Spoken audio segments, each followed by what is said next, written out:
మా సంతోషానికి కారణం ఏంటి చెప్పనా? మా సంతోషానికి కారణమైన నిలయం.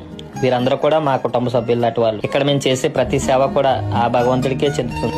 ఇక్కడ సేవ అందించే ప్రతి ఒక్కరికి కూడా సంపదలో గొప్పవాళ్ళు కాదు, మనసులో గొప్పవాళ్ళు. మేము గర్వపడుతూ చెప్పుకుంటాం, మా కోసం మేము చేసే సేవ కోసం. ఎంతమందికి సేవ అందిస్తాం అంటే ఇదంతా కూడా చిన్న విషయం అయితే కాదు. ఆ భగవంతుడు మాకు ఇచ్చిన గొప్ప వరం. మా తల్లిదండ్రులు మాకు ఇచ్చిన జీవితం.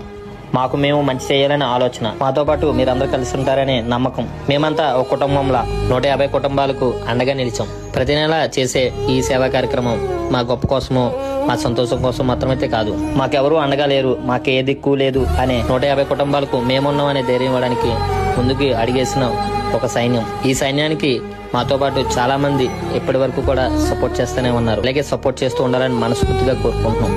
ఇలాంటి సపోర్ట్ ఉన్నంత వరకు, ఆ భగవంతుడి ఆశీస్సులు ఉన్నంత వరకు ఇటువంటి వారికి ఎంతో మంది